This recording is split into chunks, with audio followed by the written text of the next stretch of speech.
Hey there, and welcome to Pick and Drive Rugby Podcast. We are two die-hard rugby fans having a weekly chat about all things Aussie rugby. Real, family-friendly, and positive. Get involved. So, we're in a really weird place. Super Rugby has officially been cancelled. More updates on that later. It's been suspended. I wouldn't say it's cancelled. You know what? Suspended, although I have my suspicions. Yep. But we're not giving up. And we're going to continue and start off this episode with a review of the Australian Conference games from the weekend. Before we head in and start delving deep into all the spicy news that's been happening from the last week, mostly coronavirus related. And we're also then going to theorise about what happens now.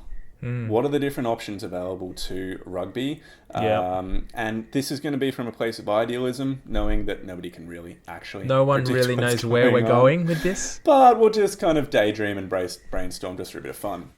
So, want to make this really clear, we are not giving up. We are 3 episodes in. How do you feel about that, Mitch? I am excited. Yeah, 3 episodes. Woo! It's pretty awesome. By the way, I'm Ando. I didn't say that before, but hi. And we are really excited about the fact we're up to 3 episodes, but it's also a bit of a challenge considering Super Rugby is now suspended.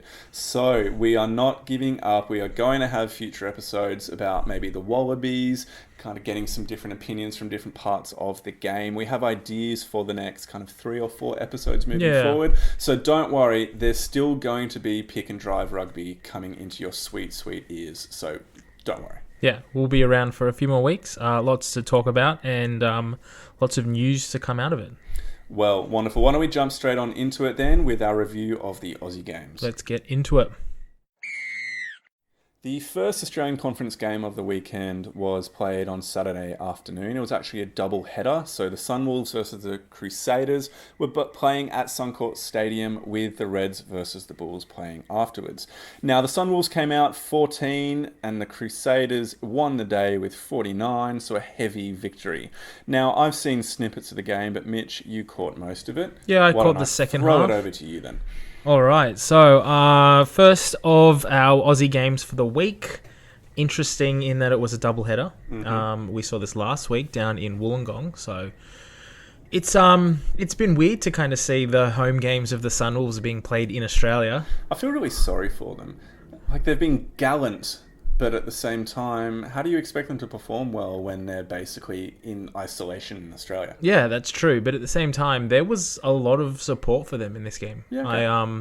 I noticed whilst watching this game that there was potentially more people in the crowd for the early game than there was for the Reds game, which I noticed. Really? Yeah, it was really weird. Okay. And there was lots of players, fans and spectators in Sunwolves jerseys as well. And it's really cool how they bring the awoo over. Yeah. So it's still a Sunwolves game and they're still playing at home. But on to the results. I don't think anyone was really surprised with the scoreline, 14-49. Story of the season so far, really, with this one. Crusaders just too good and Sunwolves falling away quite badly in the second half. I mean, it seems to be the thing that the Sunwolves have managed to do is they'll stay in touch for the first half and then often just get blown out of the park in the second. Kind of sounds like the Waratahs. Yeah, it does a bit.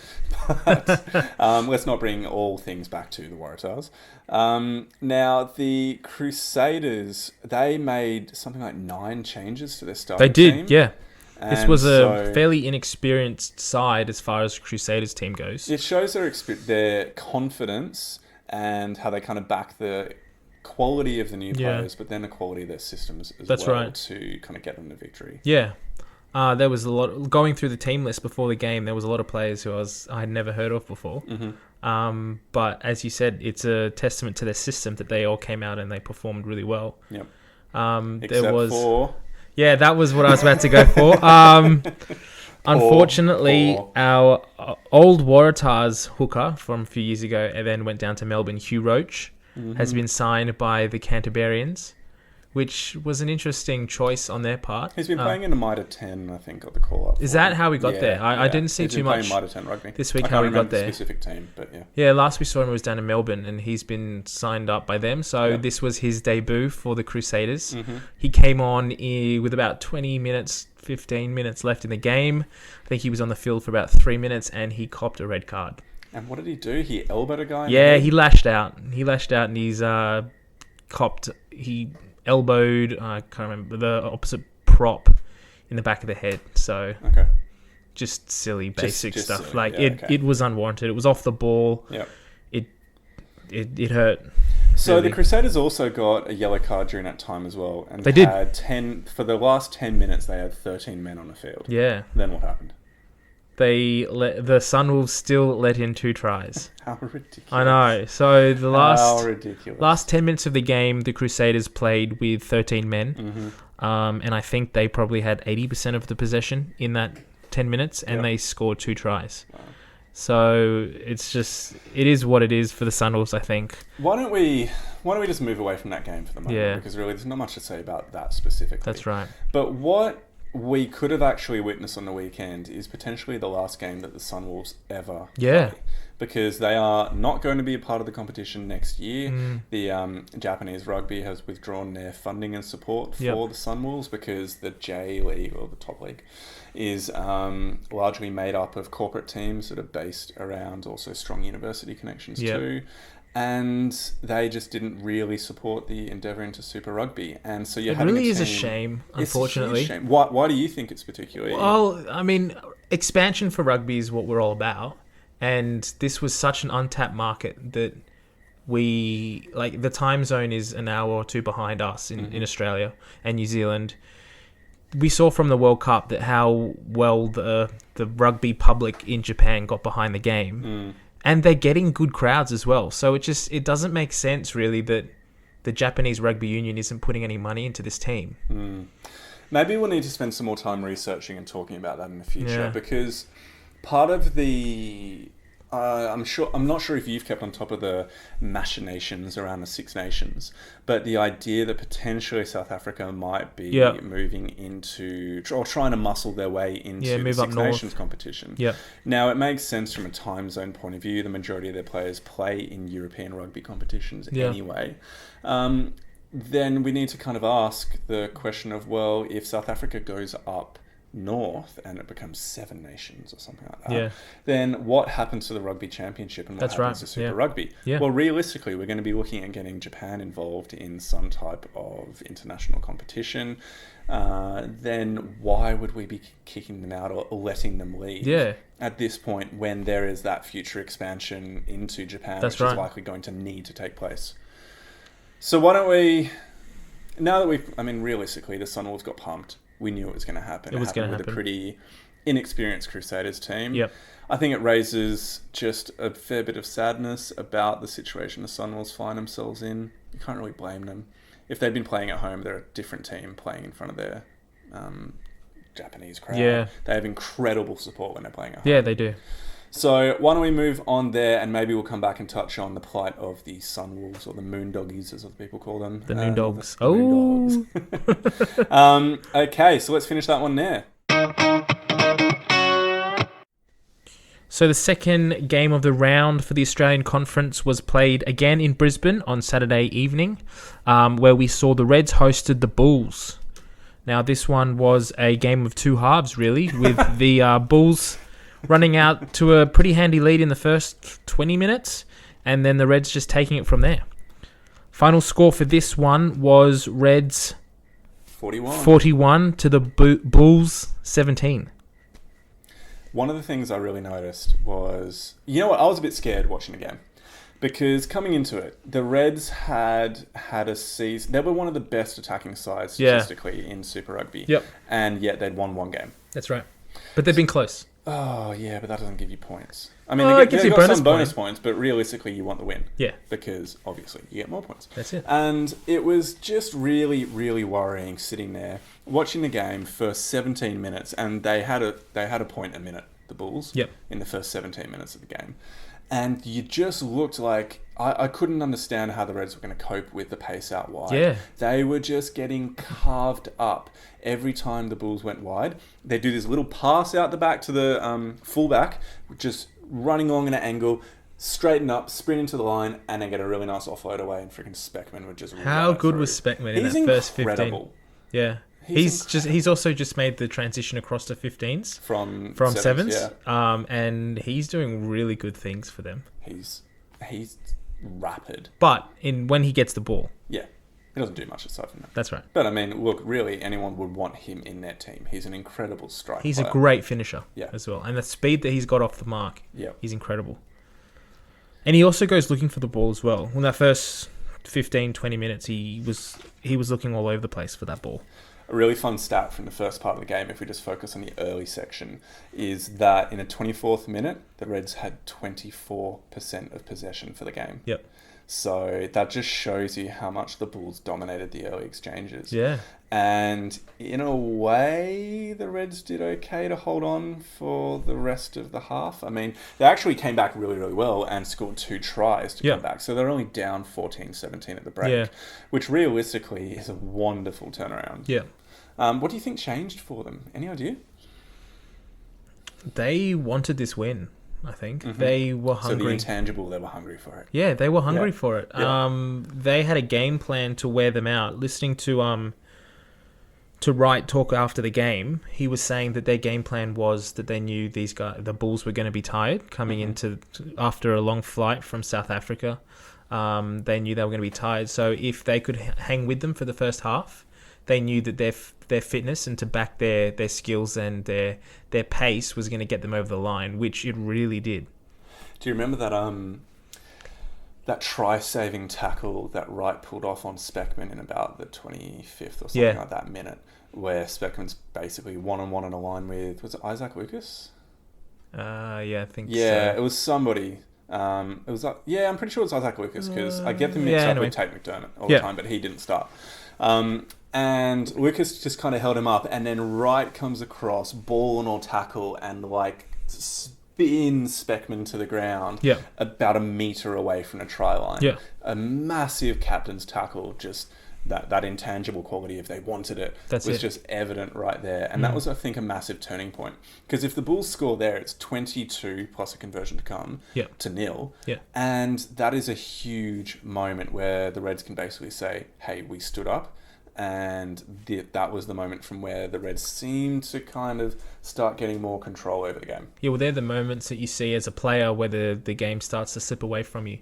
And that really shows the difference between a good side and a young side, is that these guys hung in there and backed themselves and got themselves out of the hole that they were in. And like remarkably. So you look at the stats from the first half. I know we were kind of joking before when we were saying, oh yeah, it's a game of 2 halves, because every sports person says that any game anywhere. But realistically, the Reds had 41% possession to the Bulls 59% in the first half, and then 36% territory to 64% territory to the Bulls. So in the 2 major indicators of dominance within the basic aspects of play, the Bulls were heavily on top, and then the Reds went into the sheds 14-17. Yeah. Pretty impressive. Really impressive. So, then, obviously, they came out in the second half. That was really fun to watch. This Red side are really exciting to watch. They're playing some really good football. The space that their wingers are finding and the handling, like the offloads, their offload game is phenomenal.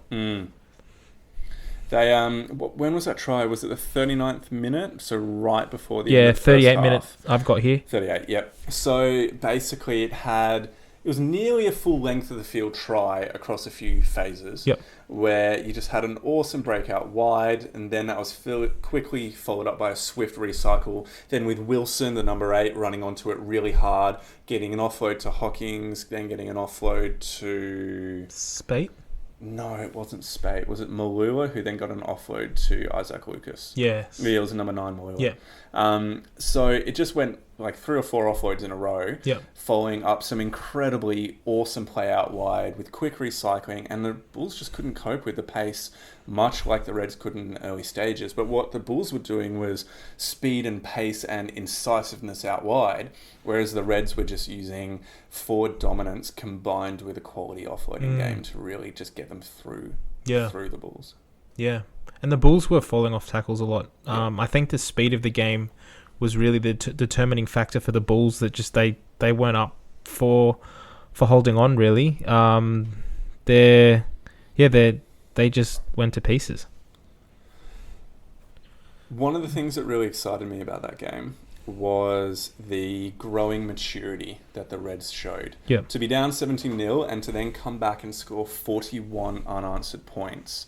I mean, that would be in a regular season, like a championship winning side, demonstrating that type of resolve and that nerve to come back from such a deficit. Yeah. And what's incredibly disappointing about the enforced break that we're having now is that the Reds can't roll on from here. Yeah, that's right.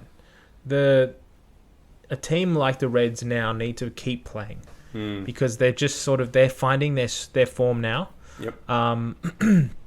They've come through a few hard games and they've come out the other side victorious. One of the things that impressed was the forward dominance, like I said before, but in scrum time as well. So the Reds actually were fantastic with their set play. They won all 6 of their scrums. They didn't lose a single one. They stole 2 off the Bulls as well. Yep. So the Bulls only had 50% success on their own scrum, which is pretty poor actually. South African teams traditionally would pride themselves on their set piece. This Red scrum at the moment is probably the form pack of Super Rugby, I'd say. They haven't really looked challenged by any pack that they've come up against in the last few weeks. And if we only think about, was it last week or 2 weeks ago, they played the Crusaders. Mm-hmm. So these young, like the front row particularly, like Tupou. Yep. And Murphy. I don't know. What's your thoughts on Alex Murphy? I don't like his moustache very much. It's not a great look. I mean, look, he pulls it off because he's much bigger and stronger than I, so I can't really say much about it.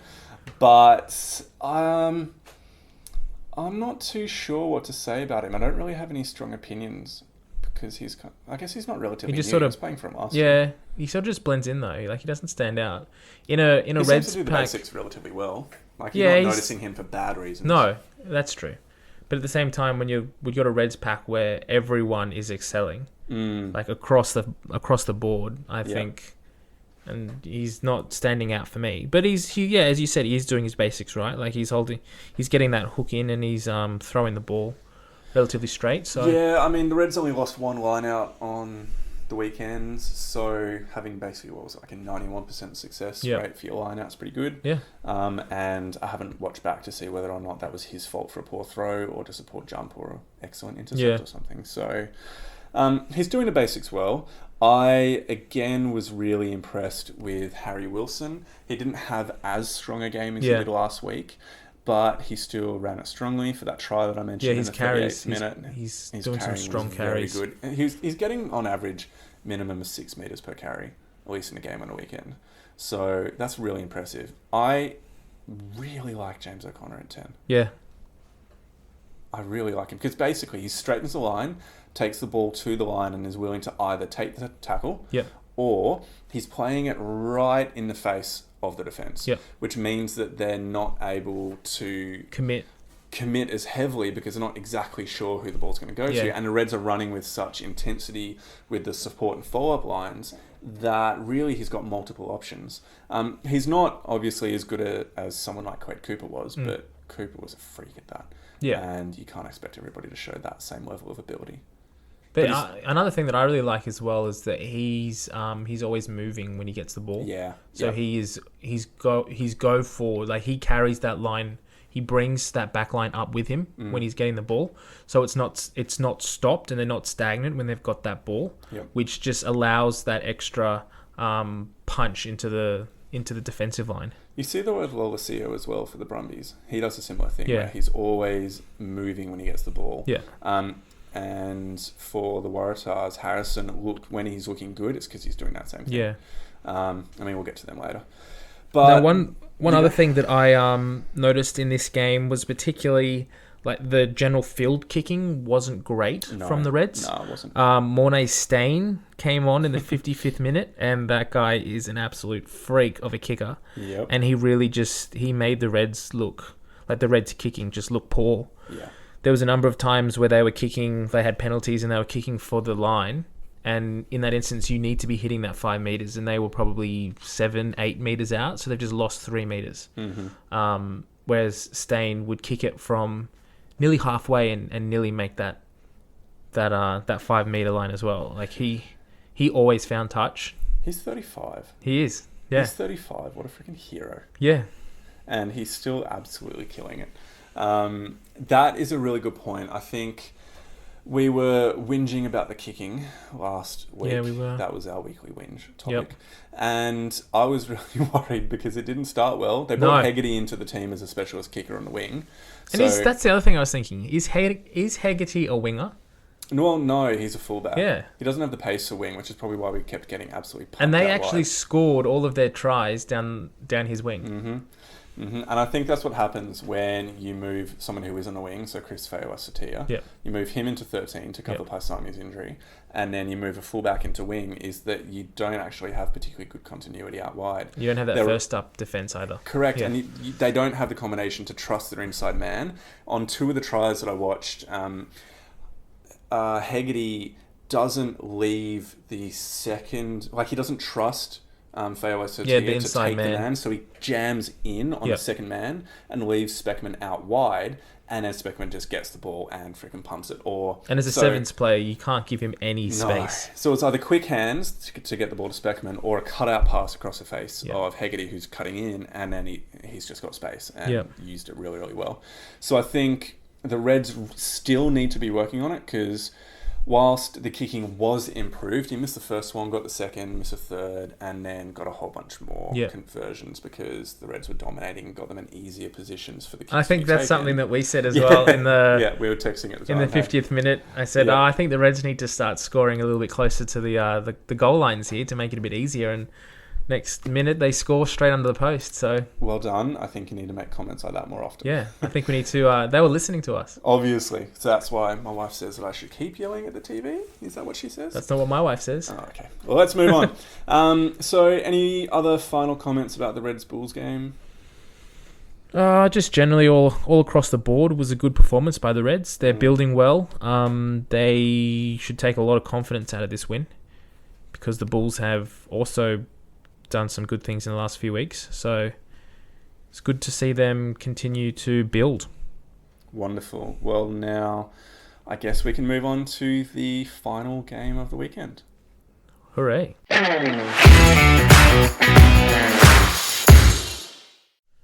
The final game of the Australian Conference on the weekend was the Brumbies versus the Waratahs down at GIO Stadium in Canberra. And it ended up with yet another pumping of the Waratahs, 47-14. I mean, at this point, we really shouldn't be surprised. No, we shouldn't. Yet again, 2 weeks in a row, the Waratahs are kept scoreless in the second half. Mitch, what were your impressions? It's just like... Where do you start, really? Positivity. You know what? Coming into the season, I think I was a bit naive and I thought the Tars would do really well. No, maybe not really well, but I was hopeful. But now the more I think about it, they have had such a disrupted start to the season with all the coaching changes. They had a really bad transition from last year to this year by losing so many caps. Yeah. And the caps they do have are concentrated on Hooper, Simmons and Beale. Yeah. So they don't have quality experience. Well, we are actually the highest capped Super Rugby team this year. We have the most caps of any Super Rugby team playing on a weekly basis amongst three players. Like that, the team. Yep. How ridiculous. It's a sad... Look, it is what it is. Unfortunately, we are the... as a Waratahs fan, we are the subject of poor managerial decisions at the end of last year. We've got a new coach who's come in and he's inherited this side. And it is really, they can only do the best of what they can with what they've got. But back to the game, it was the same as last week. Good first half performance. Yeah, I thought Waratahs were fairly positive and were doing some good things in that first half and were staying with the Brumbies. Yep. And then the second half, they just fell away, and the game got away from them again. I think we were talking about it before, and one of the things that I really liked this week was Simmons' efforts. Yeah. So he scored the opening try. Yep. And showed a lot of kind of passion and drive to get through the tackle, reach out, slam it down with his extendo arms, reaching over the line.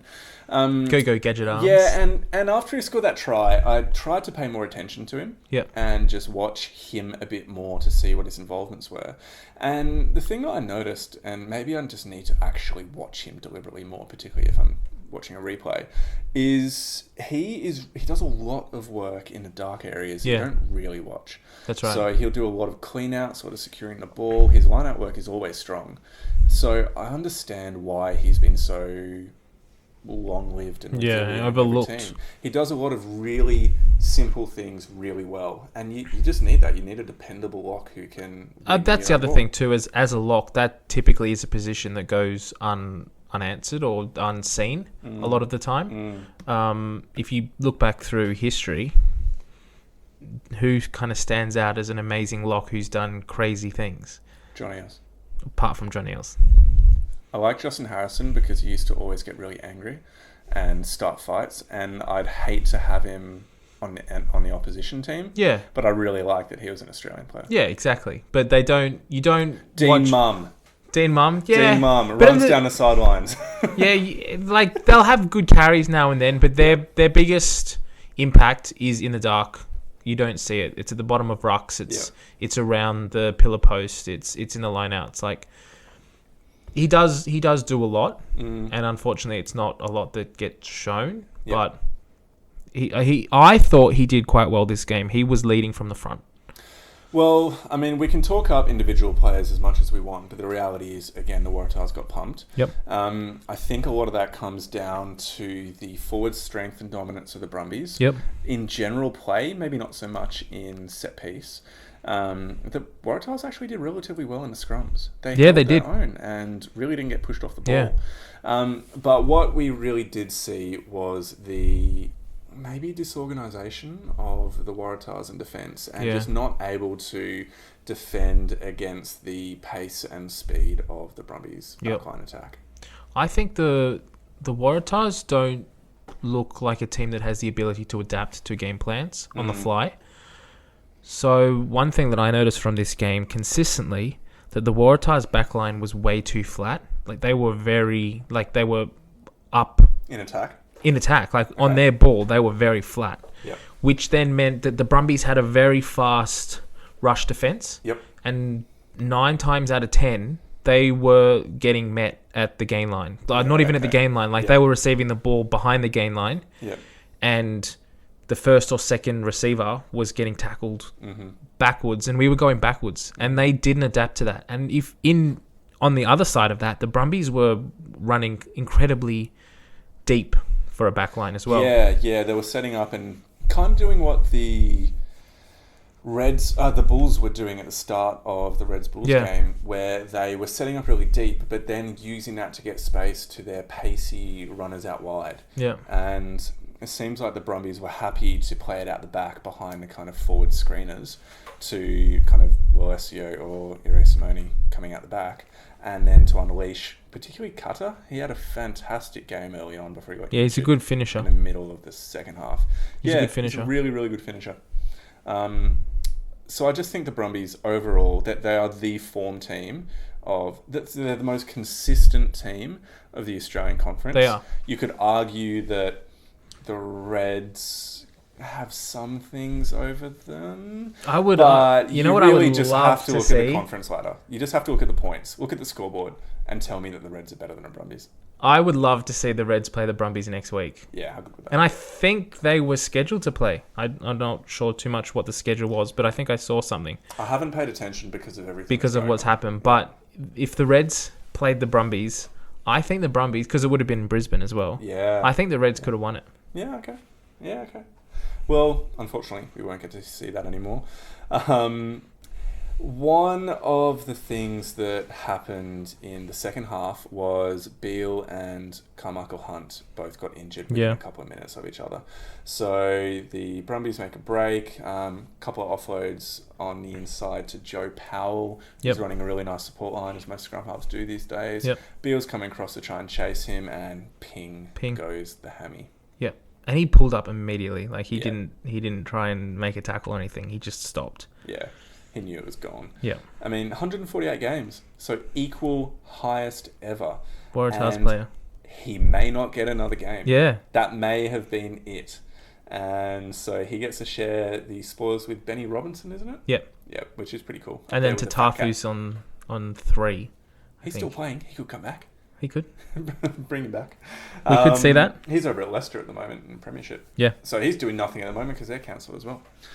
But at the time, and hear me right within this, I like Curtly Beale and I value so much of what he's offered to the Tars in Australian rugby. Yeah.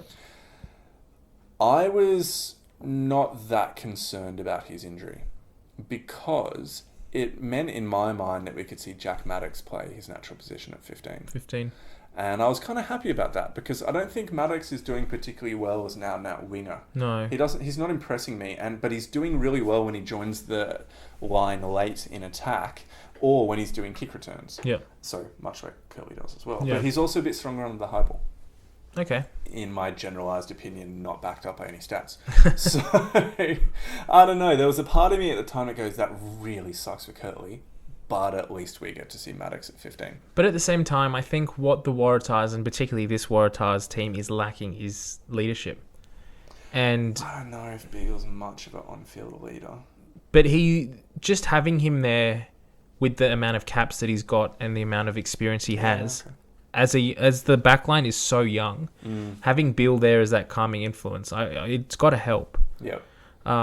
So without that, I don't know, when Beale came off in the 45th minute, and at that point, the Brumbies went in to score, and I think that was 2 tries ahead. So the Waratahs were still potentially in the game at that point. Yep. Beale comes off a few minutes later, as we said, Carmichael comes off, and then they just went to pieces. And it sort of turned into a game of touch rugby from then on. Poor things. Poor man. Now, let's talk Harrison versus Lolesio. Yes. So, I actually rate both of them. Yeah. I've been really impressed with the way that Will Harrison has been playing in general. Not everything he does, but most things. Considering how raw he is and how he's playing behind a pack that's basically getting dominated every week. There's a much harder prospect than what Lolesio has. I don't think out of this game, if we were picking our Wallabies number 10 out of this game, I would say that both of them came out on par. Yeah. Probably both like a 7? Yeah, out of 7, 10-ish? 8 maybe. Maybe. Harrison took on the line. He was relatively strong in that regard. His kicking, his place kicking was good. It was. His first kick to convert from the sideline, Simmons' try was straight over the black dot. It was beautiful. Yeah. Really nice kicking action. So they're both a fairly strong kicker off the tee. I don't really see what splits them at the moment. I'd be happy with either. If I was picking a team, either of those players in there. Yep. It would probably be good to see Will Harrison behind a dominant pack to see if that increases his game and maybe have some stronger ball carriers around him. Yep. But he's doing well, and so is Lolesio. So I don't see anyone. I don't think particularly that anyone came out in front of the other. Yeah. Now, talking about individual players, Alex Newsom, number 13 for the Waratahs. I was watching him throughout the game because and again, any comment that I make about a player is never personal because they do things I would never be able to do. But I don't rate Newsom particularly highly because I'm just not confident he does anything that makes him stand out. Now, with that being said, he's doing the basics well. He makes his tackles. He generally does pretty good runs. He doesn't make many line breaks though. No, he doesn't. And when I just think about other 13s in a competition, particularly if we just say Hunter Paisami for the Reds, or Tavita Kurandrani for the Brumbies, those two are known for their hard, direct running and the strength they bring into that contact area. And then Kurandrani in particular is really, really good in defence, and 13 is such a tough position because you're basically marshalling the entire back line, particularly if you're doing the out and in rush defence. Yep. So I'm just not confident that Newsom is of a kind of high enough quality for the Tars to be really seeing success. Although now that I say that, he's never really going to shine when the pack's going backwards. I don't really think that Alex Newsom's a strong 13 anyway. I would say he's a winger. Yep. Who's been asked to play 13 due to a vacancy in the back line. We've got Lolakai Foketi who could replace him, but I also don't think that he's putting in enough of an effort to... He replaced Foketi after the first couple of games of the season. Foketi was playing 13. Yeah, Foketi finished in 13 for us at the end of last year. And it must be an idea of Penny to sort of swap that position around, but I wouldn't say that either of them are doing particularly well. That's probably a position, and those outside backs are probably somewhere we need to get a bit more go forward. Yeah. We need a bigger back runner. Yeah. Well, we've managed to basically talk almost entirely about the Waratahs when they just got absolutely pumped by the Brumbies. Brumbies, really worryingly, Alan Alatoa went off early in the game with a fractured wrist, it looks like. They've come out and said that it is a broken arm. I didn't see the specifics, but it does look like it was a wrist injury. Yeah, so maybe the enforced rest that's going to be coming will be really beneficial, give him time to heal before the competition starts back up, if it does. Also, I'm jumping on the Ryan Lonergan fan bandwagon again. Yeah. But he came on, and I thought he was a real point of difference to Joe Powell. Joe Powell didn't have a great game. He ran that really good support line to get that try that I mentioned before. I can't remember what minute it was. But 35, I think. Yeah. 45. I'm not sure. He seems to pick up the ball and crab a couple of steps. I've mentioned that previously. And he's not a kicker, whereas Lonergan came on and made a couple of really nice kicks again. And he's probably going to have the highest percentage of kick success in the Australian competition. Yeah, I don't know what the stats are looking like. We'll have to check it out for next week because, we'll need more to talk about. Yeah. But I was really impressed by him again, but mostly because I think he's awesome and, I'm a big fan.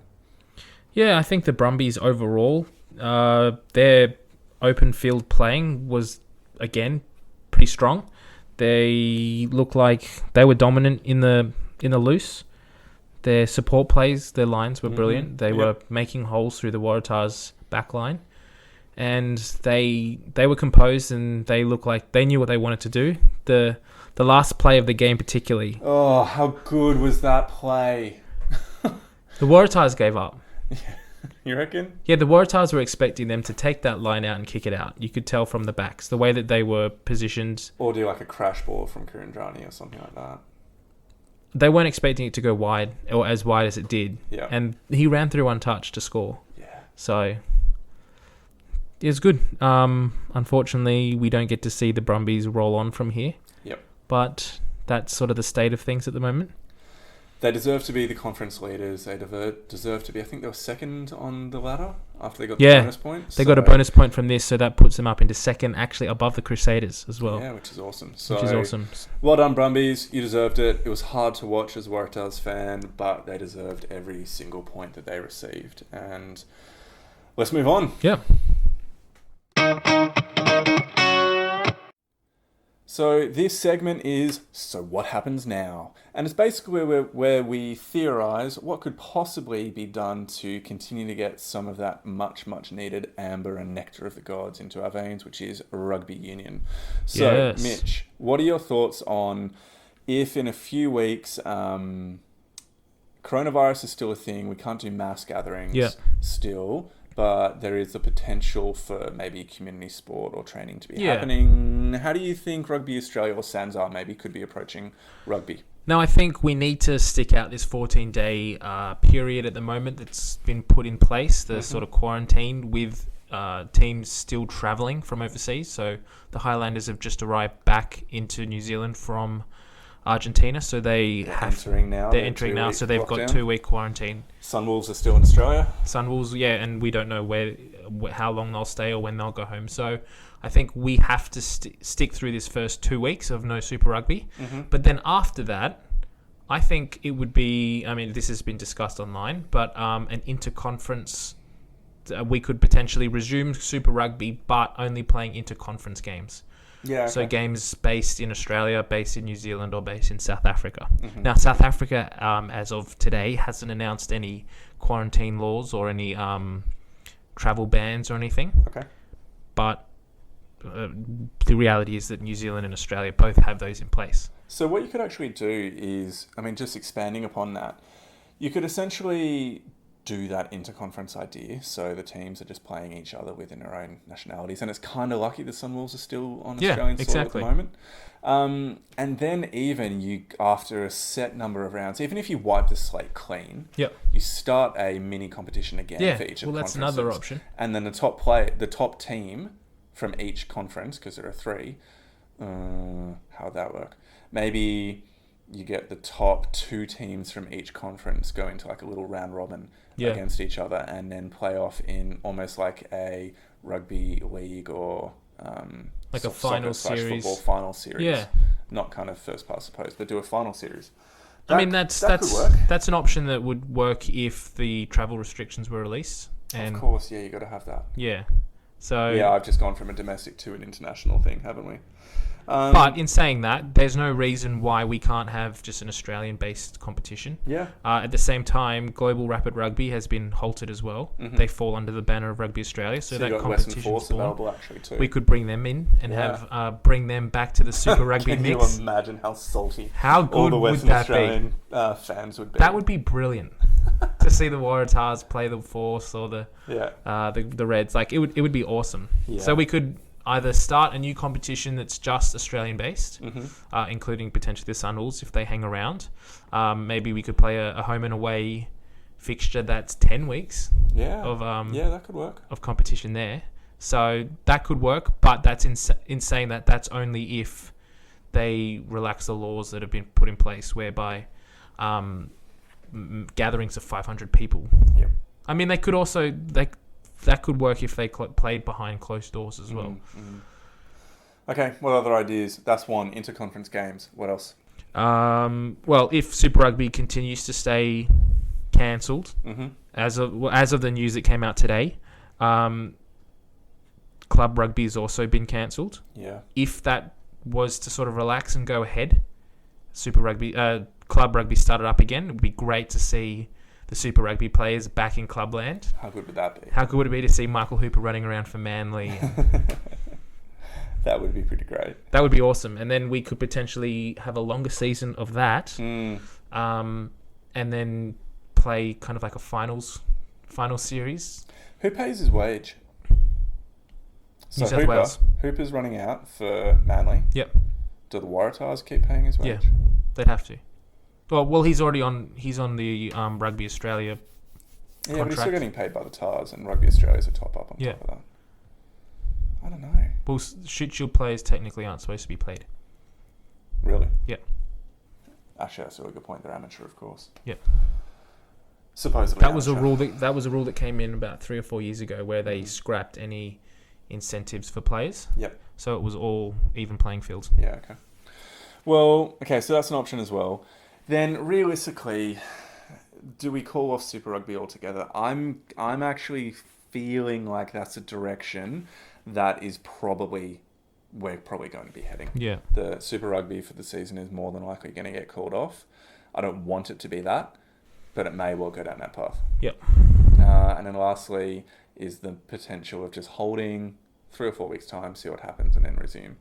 But if we want to be getting rugby, then really the first idea is probably the strongest. Yep. The idea of the interconference competition. Now, Dan McKellar did come out today and say that his team was looking to play some football, play some rugby in this period. So even if Super Rugby doesn't officially come back or Super Rugby doesn't come back in some capacity, they said that they'd be interested in just playing the Australian teams in sort of warm-up games, essentially, just to keep the players doing something. Yeah. In the hope that Super Rugby does come back. Yep. If it's called off indefinitely, then I don't know, that's another bridge that we cross when we get to it. I mean, another whole pod to chat about it then. Yeah. Okay, cool. Well, I think that's it for the what happens now. I think the interconference games are the most reasonable. Yep. And probably the most likely. That's it's what I'd be pushing for. That's what I'd love to see. I'd love to see the Australian Super Rugby players playing rugby. Yeah, so we go from there. Let's see what happens.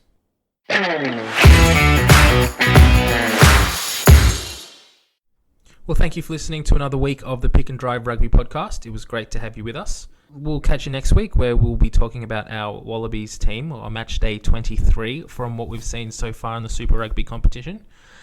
So, yeah, thanks for listening. Thanks for joining me, Ando. It's great to chat as normal. Absolute pleasure. Yeah. Loved it. And we'll see you next week. So, catch you then. Catch you then. Thank you for listening to this week's episode of Pick and Drive Rugby Podcast. You can follow us on social media at the following outlets. Follow our Facebook page at Pick and Drive Rugby Podcast. Send us a tweet at pick_drive rugby. Follow our Instagram at pick_drive_rugby. Or send us an email at pickanddriverugby@gmail.com. We'd love to hear any questions or feedback you may have, so get in touch. Thanks again for listening, and we'll catch you next week.